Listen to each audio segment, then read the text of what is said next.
All right, let's learn about Georgia. No, Georgia. No, history of Georgia. Famous people from Georgia. საქართველოს. Got it! It's time to learn geography now! Hey everyone, I'm your host Barbie. You have no idea how frustrating it is for these people to explain who and where they are from. We have reached our last country in the Caucasus region, and we're gonna have a lot of fun because this place is so incredibly unknown and so incredibly interesting. Welcome to the land of wolves.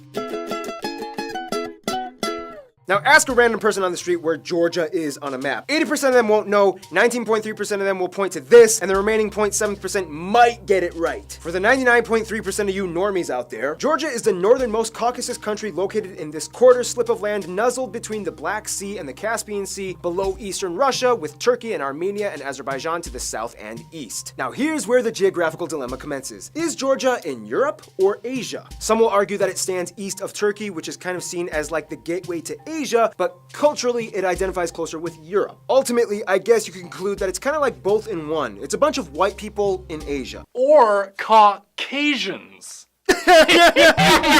Quick side note, the origin of their name, Georgia, is kind of disputed. Some will say that it has to do with Saint George, their patron saint. Others will say that it came from the Greeks and their word Georgios, which means tiller of the land, since the land was so fertile. But a lot of scholars might say it comes from the Persian word gur or gurgan, meaning wolf, hence land of the wolves. I mean, that name does sound pretty cool. I mean, if I was a scholar, I'd probably discredit all the other claims in favor of that one. Nonetheless, Georgians call their own country Sakartvelo, or the land of the Kartvelians, which is another word for Georgians. Now this is gonna be my favorite part because you know me. Incredibly complicated administrative division time! Georgia is a candy shop loaded with territorial anomalies. First of all, if you go to Georgia and look at a map of Georgia that they have drawn out themselves, you'll get something that looks like this. A country divided into what looks like 11 regions and one city, the capital, Tbilisi. Yeah, I know, it looks like Tbilisi. It's Tbilisi. However, it's more like 10-ish regions and 2 autonomous republics, one of which cuts through parts of 4 of the regions. These republics are Abkhazia and, be careful what you call the second one, most people outside of Georgia will refer to it as South Ossetia, but in Georgian, it's called Samachablo, or the Skinbali region. In the simplest way I can put this, these regions came about through a complicated history that involved independence from the USSR, and then support from Russia after the USSR. Technically, these are, at least considered by most in the international community, autonomous breakaway regions of Georgia that kind of govern themselves, but are kind of heavily influenced by Russia as well. To this day, Russia, Nicaragua, Venezuela, and for some reason, Nauru are the only fully sovereign countries that recognize Abkhazia and South Ossetia as independent nations. Travel between these 2 breakaway states is still possible, though it's just way more difficult for Georgians to enter the regions than it is for Ossetians and Abkhazians to get into Georgia. Whew!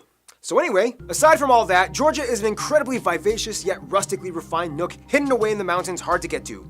Like Rivendell. The country is laden with enigmatic castles and centuries-old stony fortresses and archways.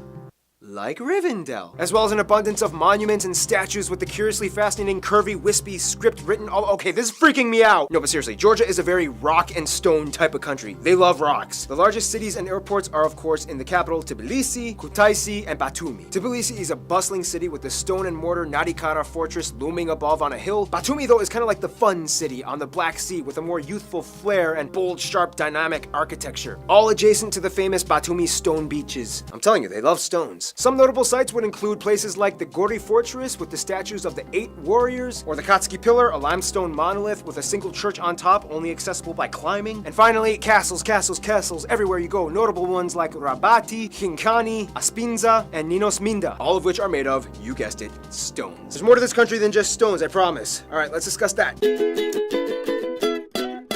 Well, as you may have already figured, Georgia is quite mountainous with an expanse of incredibly diverse, conveniently located hills and valleys. The reason why it's so convenient is because the entire country is pretty much nestled between the greater and lesser Caucasus Mountains, which protects it from the blistering cold air masses that pummel southern Russia, yet it also barricades against the hot and dry streams that penetrate from the south. This means that they have overall pretty comfortable weather and just the right amount of rainfall and sunshine. The mighty Kura, or Mtkvari, is the longest river that flows upward and arches south into the areas through Tbilisi, and the highest mountain and 3rd highest in Europe, if you consider Georgia part of Europe, Mount Sakhara, located in the north along the Caucasus. Concealed within the hills lies the Yavkheti volcanic plateau and the southern Georgia volcanic highland. These are some rather unstable geological regions that will produce hot springs, mineral water, and seismic activity. And of course, caves. So many of them here. You have the still yet to be completely explored Meluri cave in Imereti with waterfalls, the Prometheus cave that Greeks claim to be the spot where Prometheus was chained to his rock in Greek mythology. Greeks have a history of diaspora in Georgia since like the 7th century. But the most famous cave would probably be the Krubera cave, found in Abkhazia, otherwise known as the world's deepest cave that goes further than 2,000 meters down. Rapid fire round, you may also want to see the Abasha waterfalls, Martvili Canyon, Crybaby Mountain because it rains there almost the entire year, the incredibly beautiful Blue Lake in Abkhazia with peacocks around it for some reason. Speaking of animals, many might say that unofficially the national animal might be the wolf. The Caucasus region has some of the highest quality of soil in the world in terms of land usage. Georgia has one of the oldest and finest winemaking traditions that go back as far as 300 BC. Otherwise, Georgia has been a hub for mineral mining and petroleum extraction. They share a pipeline that goes through Turkey into Azerbaijan. The national dish would have to be khachpuri, or unofficially referred to as Georgian pizza, a decadent soft bread baked with gooey melted cheese, sometimes served with eggs and other ingredients often baked in. They love cheese. They have so many different kinds, from the salty, briny sulguni to the weird, stringy tenili. They even have a dish where they put cheese inside of cheese. Basically, all you have to know is that when it comes to Georgian cooking, they love cherry plums and tarragon. That's like their go-tos. All right, enough about food. Let's talk about the people that eat those foods. Now, if you thought pointing out Georgia on a map was difficult, try explaining what a Georgian person is. First of all, one broader term you could use to refer to someone who is ethnically Georgian would be Kartvelian, which encapsulates all the ethno-linguistic groups found in Georgia. If you include Abkhazia and South Ossetia, the country has about 4.8 million people and is currently attempting a population rebound after losing about 1 million people in the past 20 years due to migration. The country is made up of about 87% ethnic Georgians or Kartvelians, 6% Azerbaijani and Azeri, 5% Armenians, and the rest are made up of other groups like Greeks, Russians, and Ossetians. They also use the Georgian lari as their currency. They use the C and F plug outlets, and they drive on the right side of the road. The most distinguishable facet about Georgia, though, would have to be the Georgian language. Like Armenian, it's unlike any other in the world, standing on its own, not derived from any Indo-European or even Asiatic language branch. The language is also written in the Georgian script. Technically, they have 3 alphabets, but they only use 1. The alphabet has 33 letters, no F sound, and a ton of strange, almost impossible to pronounce letters. For example,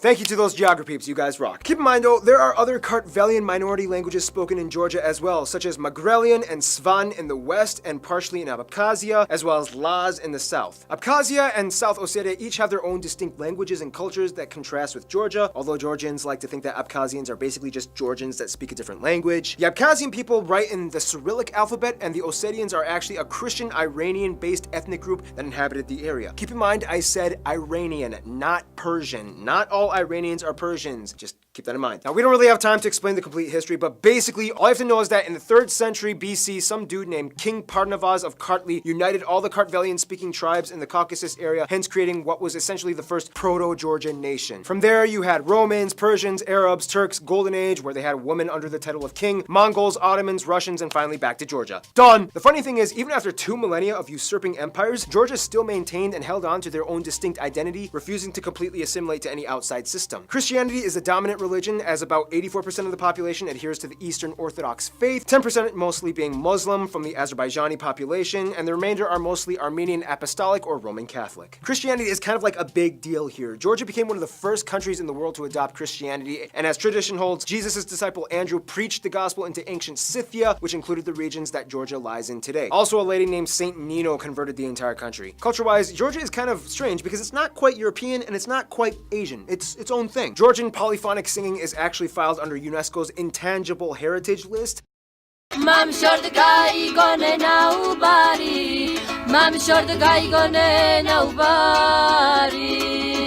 All Georgians will tell you that Georgian traditional dance is something that they are proud of, fast, difficult, dynamic, and bold with a lot of leaping and pointing. Georgians are also known for being really into strength sports, even women. They love wrestling and weightlifting and judo. They typically compete well in these events at the Olympics. Konstantin Yanashia reaching some of the highest ranks in the world's strongest man competition. Speaking of which, the most notable Georgian in the world ever seen, although they might not be proud of it, would probably be Joseph Stalin. Although to be fair, he did spend a lot of his time in Russia being a Russian dictator, so yeah. Hospitality is a huge deal out here. As the saying goes in Georgia, a guest is a gift from God. And granted, no matter who you are, they'll pretty much just treat you to some khachpuri. And that's kind of how they are with their diplomacy. Mostly. Russia. Let's explain.